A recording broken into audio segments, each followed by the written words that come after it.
ये कहानी सच्ची घटनाओं पर आधारित है। अभी अभी सूत्रों से पता चला है कि इंटरपोल का मोस्ट वांटेड क्रिमिनल दिल्ली के तिहार जेल से फरार हो चुका है। हा डायलॉग आहे एका पिक्चरच्या ट्रेलर मधला। पिक्चर कोणता? तर इन्स्पेक्टर झेंडे। या पिक्चरची स्टोरी लाईन दोन व्यक्तींभोवती फिरताना ट्रेलर मधून तरी दिसते। पहिले म्हणजे मुंबई पोलीस दलात काम करणारे इन्स्पेक्टर मधुकर झेंडे आणि दुसरा म्हणजे बिकिनी किलर म्हणून कुप्रसिद्ध असलेला चार्ल्स शोभराज। आता मधुकर झेंडे म्हणजे साधी आसामी नाही, इंटरनॅशनल किलर, इंटरपोलचा मोस्ट वॉन्टेड क्रिमिनल चार्ल्स शोभराजला त्यांनी अटक केली होती। एकदा नाही, दोन वेळा। चार्ल्स शोभराजने साऊथ एशियातील जवळपास 20 महिलांची हत्या केली होती असं म्हणलं जातं। त्यामुळे त्याला पकडणं हा मोठा पराक्रम होता। इन्स्पेक्टर झेंडे या पिक्चर मधून त्यांनी शोभराजला कसं पकडलं याचीच गोष्ट दिसणार असं ट्रेलर मधून तरी दिसतंय। पिक्चर मध्ये मनोज वाजपेयी मधुकर झेंडे यांचा कॅरेक्टर करतोय, तर जिमी सरब हा चार्ल्स शोभराजच्या भूमिकेत आहे। या पिक्चरच्या ट्रेलरमुळे मधुकर झेंडे पुन्हा एकदा चर्चेत आलेत। पण मधुकर झेंडे होते कोण? त्यांनी चार्ल्स शोभराजला दोन वेळा कसं पकडलं होतं? बिकिनी किलर चार्ल्स शोभराज कोण होता? सगळी स्टोरी जाणून घेऊयात या व्हिडिओतून। नमस्कार, मी चिन्मय आणि तुम्ही पाहताय बोलबिडू। तारीख 16 मार्च 1986। तिहार जेलच्या गेटवर एक पॉश कपड्यांमधला इंग्रज व्यक्ती आला। गेटवरच्या पोलिसांना त्याने मिठाई आणि फळांचे मोठे मोठे बास्केट दिले आणि तो फिरंगी अस्सल हिंदीमध्ये म्हणाला, चार्ल्स साहब का बर्थडे है, उन्होंने सभी के लिए मिठाई मंगाई है। त्यानंतर जेलरच्या ऑफिसमध्ये गप्पा मारत बसलेल्या शोभराजला हा निरोप पोहोचवण्यात आला। तर आपल्याला वाटेल जेलरच्या ऑफिसमध्ये बसलाय म्हणजे हा एखादा मोठा अधिकारी असेल, पण तसं नाही। तो एक इंटरनॅशनल गुन्हेगार, त्याचं नाव चार्ल्स शोभराज उर्फ बिकिनी किलर। खून, फसवणूक, दरोडे, चोऱ्या, तस्करी, गॅमलिंग अशा वेगवेगळ्या प्रकारचे गुन्हे केलेला चार्ल्स शोभराज पूर्व युरोप आणि एशियातील अनेक देशांसाठी मोस्ट वॉन्टेड होता। त्याच गुन्ह्यांच्या प्रकरणात त्याला अटक झाली होती आणि दिल्लीच्या तिहार तुरुंगात त्याला बंदिस्त करण्यात आलं होतं। चार्ल्स तिहार जेलमध्ये आपल्या गोड बोलण्याने पोलीस, कैदी सगळ्यांचाच प्रचंड लाडका बनला होता। त्याची किस्से सांगायची स्टाईल खुद्द जेलर साहेबांना देखील आवडायची, म्हणूनच त्याला जेलमध्ये खास ट्रीटमेंट मिळायची असं सांगण्यात येतं। चार्ल्सने त्याच्या बर्थडेची मिठाई सगळ्यांना वाटली आणि ते खाऊन एकामागोमाग एक सगळे सुरक्षा रक्षक बेशुद्ध होऊन पडले। त्यातल्याच एका सुरक्षा रक्षकाला त्याने पोलीस गाडीत बसवलं, त्याचा एक हात बाहेर काढला। जे शुद्धीत होते त्यांना वाटलं चार्ल्सला दुसऱ्या जेलमध्ये नेलं जातंय, पण इकडे चार्ल्स आपल्या इंग्लिश साथीदारांबरोबर जेल फोडून पळाला होता। तिहार म्हणजे भारतातलं सगळ्यात खुंखार जेल। हे जेल फोडणं म्हणजे मोठी घटना होती। मूळचा फ्रेंच नागरिक असलेल्या शोभराजची आई व्हिएतनामी आणि वडील भारतीय।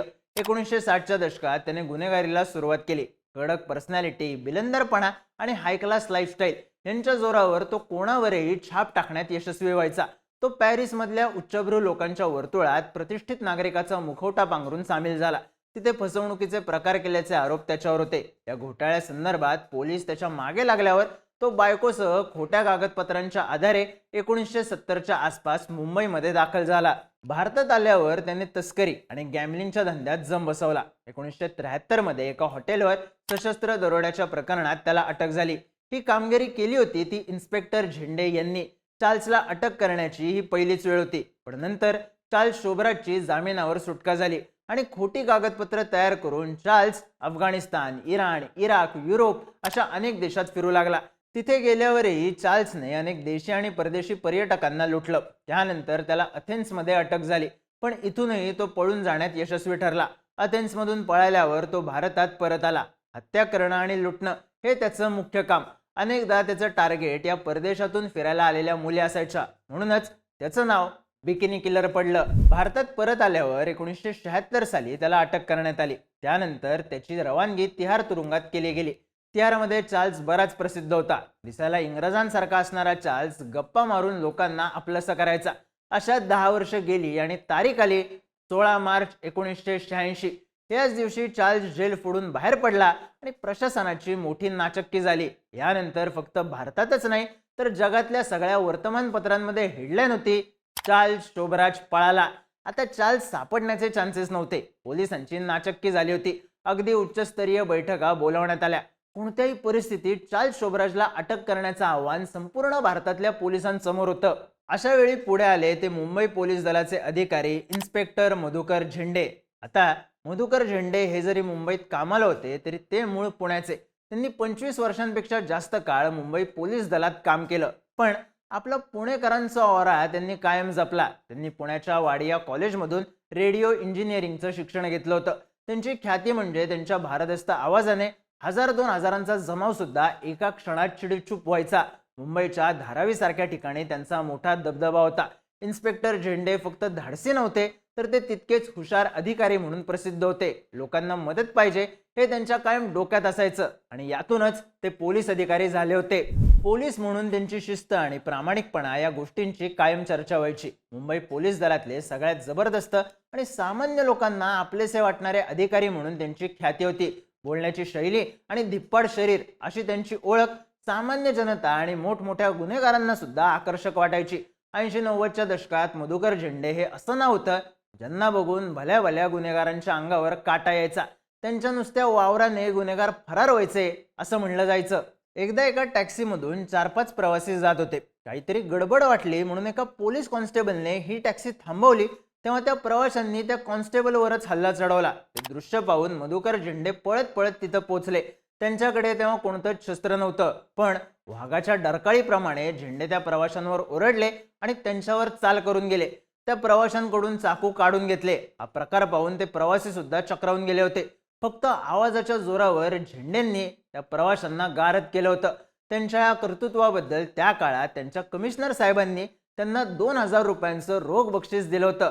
मुंबईत स्वतःला टेरर समजणाऱ्या कित्येक दादा लोकांचा बाजार तेव्हा मधुकर झेंडेंनी उठवला होता. आता मधुकर झेंडेंनी चार्ल्सला पुन्हा अटक करण्याची जबाबदारी घेतली, पण सगळ्या भारतात चार्ल्सला शोधणार कुठे?